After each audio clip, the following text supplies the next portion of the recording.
എൻ്റെ പോയിട്ട് വന്നപ്പോഴേക്കും ഞാൻ വെച്ചിട്ട് പോയ എൻ്റെ ചെടികളൊക്കെ ഒരുവിധം പൂക്കളൊക്കെ ആയിട്ടാണെങ്കിലും ചെറുതായിട്ട് നിൽപ്പുണ്ട്. തക്കാളിക്ക് നല്ല പഴുത്ത് നിൽക്കുന്ന ബീൻസ് ഉണങ്ങിപ്പോയിക്കൊണ്ടിരിക്കുകയാണ്. ഞാൻ ആരും വെള്ളം ഒഴിക്കാനൊന്നും ഇല്ലായിരുന്നില്ല, അപ്പം അതിൻ്റേതാണ്.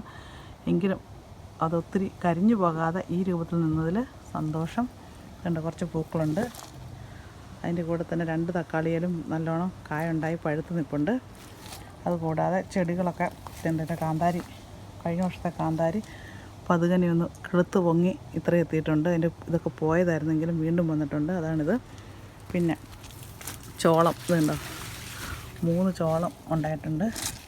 നമുക്ക് കാണാതെ ഇതുണ്ടെങ്കിൽ ഇത് വളർന്ന് കായായിട്ട് വരണം. 3 എണ്ണം ഉണ്ടായിട്ടുണ്ട്. ഒരു ചെടിയാണ്, അല്ല 2 ചെടിയുണ്ട്. 2 ചെടിയാണ്, 4 എണ്ണം ഉണ്ടാകുന്നുണ്ട്. 1 2 3 4 രണ്ടിലും കൂടി 5 എണ്ണം ഉണ്ടാകുന്നുണ്ട്. ഇനിയിപ്പോൾ മണ്ണൊക്കെ ഇട്ട് കൊടുത്തൊന്ന് നോക്കണം അത് വളരുമോയെന്ന്. 5 എണ്ണം ഉണ്ടാകുന്നുണ്ട്. പിന്നെ ബീൻസ് ഉണ്ടോ, റണ്ണർ ബീൻസ് ഇവിടെ നിൽക്കുന്നു. കായെല്ലാം മൂത്തുപോയി, എങ്കിലും ഉണങ്ങിപ്പോകാതെ ഇത്രയും നാൾ സംരക്ഷിച്ചത് പ്രകൃതിക്ക് തന്നെ നന്ദി. ഇത് കണ്ടോ, നല്ല ഭംഗിയുണ്ട്. പിന്നെ ഇതിൻ്റെ അടിയിൽ നിൽക്കുന്ന ഉരുളക്കിഴങ്ങ് ചെടി കുഴപ്പമില്ലാതെ നിൽപ്പുണ്ട്. ഇപ്പോൾ ഇത്തവണ മഴയുണ്ടായിരുന്നു തോന്നുന്നു. ഞങ്ങൾ നാട്ടിൽ പോയി 1 മാസമായിട്ട് വന്നിട്ടും നേരത്തെ ഒരാഴ്ച 2 ആഴ്ച കൂടുമ്പോൾ മൊത്തം കരിഞ്ഞു പോകുന്നതാണ്. അതുപോലെ ഇതിൻ്റെ ചീര കണ്ടോ, എല്ലാം മൂത്തുപോയി.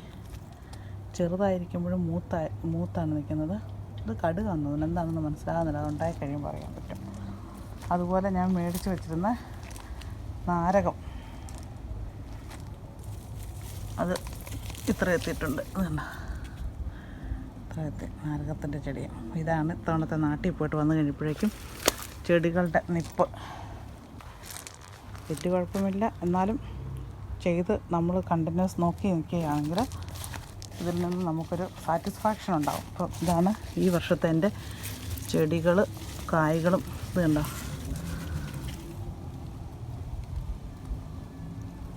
ഇത്രയും തക്കാളി ഉണ്ട്. അതുപോലെ തന്നെ അതിൽ തക്കാളിക്ക ഉണ്ടായി നിൽപ്പുണ്ട്. ഓക്കെ, ഇതാണ് ഇത്തവണത്തെ എൻ്റെ ചെടിയും കായ്കളും, എൻ്റെ കൃഷിത്തോട്ടം. ഇങ്ങനെ ആവുമെന്നറിയത്തില്ല, വളർന്നു കഴിയുമ്പോൾ അറിയാൻ പറ്റും. അതുപോലെ ഉരുളൻകിഴങ്ങ്, ഇഷ്ടംപോലെ ഉരുളൻകിഴങ്ങ് അവിടെ പൊങ്ങിക്കിടപ്പുണ്ട്. ഉരുളൻകിഴങ്ങ് കിടക്കുന്നുണ്ട്. ഞാൻ മണ്ണിട്ടിട്ട് പോയാൽ ഇച്ചിരി മണ്ണോട് ഇട്ട് കൊടുത്ത് നോക്കണം, കാണാമായിരിക്കും. ഉരുളൻകിഴങ്ങ് ഇഷ്ടംപോലെ ഉണ്ടായിട്ടുണ്ട്. അതുപോലെ തക്കാളിക്ക മൊത്തം കാടായി. ഒരു ഒറ്റ മാസം നമ്മൾ തൊടാതിരുന്നപ്പോഴേക്കും ഫുള്ള് വളർന്ന് എല്ലാം ഇങ്ങനെയായി നിൽക്കുകയാണ്. ചെറിയൊരു ഏരിയയാണ്, എങ്കിലും ശ്രമിച്ചാൽ നമുക്ക് ആർക്കും ഒരു ചെറിയൊരു ഗാർഡനായിട്ട് ഉണ്ടാക്കിയെടുക്കാൻ പറ്റും എന്ന് കാണിക്കാൻ വേണ്ടി മാത്രം ഞാൻ എടുത്തതാണ്.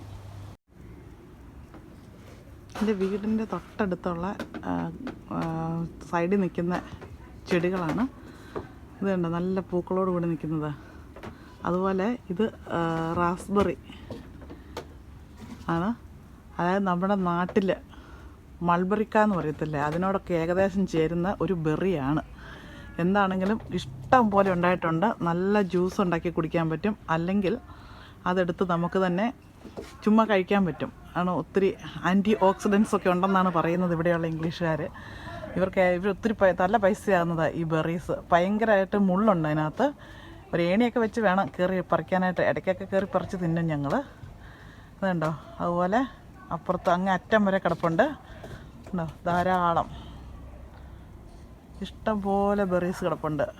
അത് പറിച്ച് നമുക്ക് നല്ല കറുത്ത കളർ വന്നിട്ടുണ്ടോ, ശരിക്കും കണ്ടു കഴിഞ്ഞാൽ നമ്മുടെ സ്ട്രോബെറി പോലെ അല്ല, നമ്മുടെ മൾബറി പോലെയുണ്ട്. ഉണ്ടോ, അത് വഴി എല്ലാം ഇവിടെ ഉണ്ട്. നല്ല മുള്ളാണ്, പക്ഷേ നല്ല ടേസ്റ്റാണ്. നല്ലോണം പഴുത്ത് കഴിയുമ്പോഴേക്കും നല്ല മധുരമുണ്ട് അതിന്. അതുകൊണ്ട് ജ്യൂസും ഉണ്ടാക്കി കുടിക്കാം.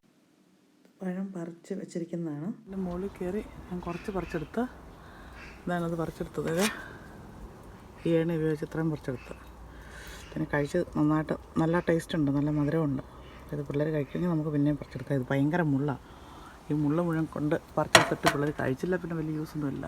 എനിക്ക് എനിക്ക് ആവശ്യത്തിനുള്ള ഞാൻ എടുത്തു കഴിഞ്ഞു. അത് മൂത്ത് പോവാന്ന് തോന്നുന്നു.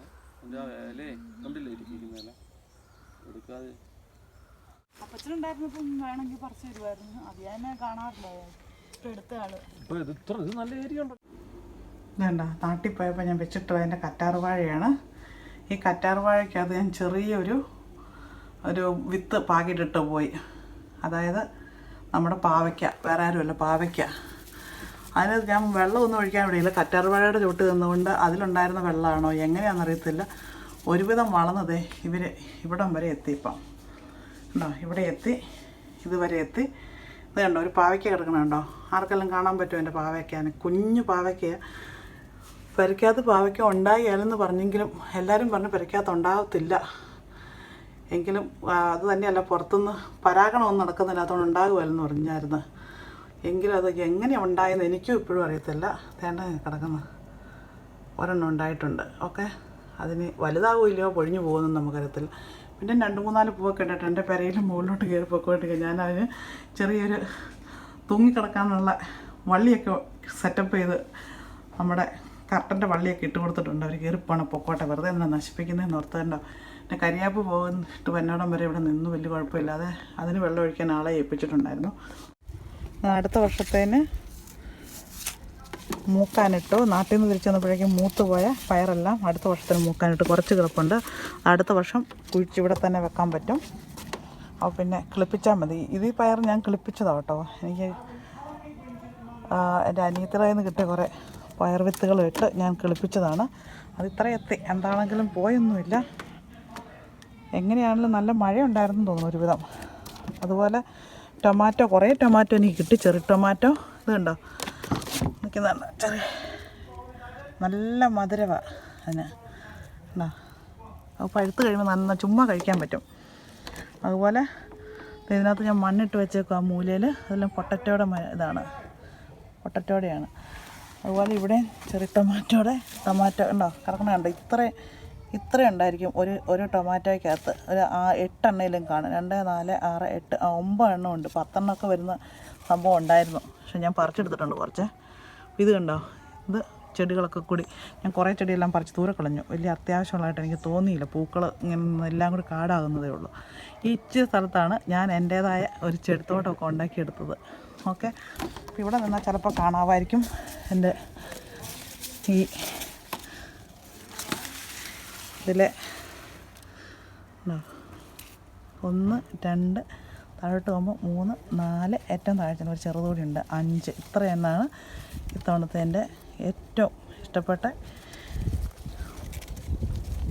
കൾട്ടിവേഷൻ്റെ ഫലങ്ങൾ. അതുപോലെ എൻ്റെ ബീൻസ് കണ്ടോ, ഇത്തവണത്തെ ബീൻസ് ഉണ്ടായേക്കുന്നത്. ഇത് ഞാനിങ്ങനെ ഓണത്തിന് പറിക്കാൻ നിർത്തോണ്ട് വെച്ചേക്കാണ് ബീൻസ്. അപ്പോൾ നമ്മുടെ തന്നെ പച്ചക്കറി ബീൻസും പിന്നെ ഒരു തോരൻ, ഈ ഇലയെല്ലാം പറിച്ച് തോരൻ വെക്കാൻ പറ്റും എന്നൊക്കെ കരുതി ഇരിക്കുന്നു. നോക്കാം എങ്ങനെയാകുമെന്ന്. അപ്പോൾ ഇന്നത്തെ എൻ്റെ ഉണ്ടോ, അതുപോലെ മിൻ്റെല്ലാം ഉണ്ടോ ഉണ്ടായി വന്നിട്ടുണ്ട്. എൻ്റെ അവിടെ നിൽക്കുന്നു പൊട്ടറ്റോ ഇതിനകത്ത് കിടക്കുന്ന ഉണ്ടായി വന്നിട്ടുണ്ട്. അതൊക്കെ നമ്മളൊന്ന് കുഴിച്ച് നോക്കിക്കഴിഞ്ഞാൽ ഇഷ്ടം പോലെ ഉണ്ട്. ഭയങ്കര മുള്ളാണ് ഇതിന്, നല്ലോണം പഴുത്ത്. ഇങ്ങനെ നമ്മൾ നാട്ടിൽ പറിച്ചെടുക്കുന്നതുകൊണ്ട് തന്നെ ഇങ്ങനെ പറിച്ചെടുത്താൽ മതി. ഇത് നല്ല കറുത്ത്, നല്ലോണം കറുത്തിരിക്കുന്ന പ്ലാനാണ്. അപ്പോൾ ഇതൊക്കെയാണ് എൻ്റെ ഈ എളിയ ഒരു ഗാർഡനിങ്ങും അതിൻ്റെ ഔട്ട്കമൊക്കെ എനിക്ക് കാണിക്കാനുള്ളത്. അപ്പോൾ ഞാൻ വെറുതെ 1-2 ഫോട്ടോസും ഒക്കെ ഇട്ട് ഫൈനലൈസ് ചെയ്യുകയാണ്. അപ്പം താങ്ക് യു ഫോർ വാച്ചിങ്. താല്പര്യമുള്ളവർ ചുമ്മാ ഷെയർ ചെയ്യുക, അതുപോലെ വാച്ച് ചെയ്യുക, സബ്സ്ക്രൈബ് ചെയ്യുക, സപ്പോർട്ട് ചെയ്യുക. അപ്പം വൺസ് അഗെയിൻ നന്ദി, നമസ്കാരം.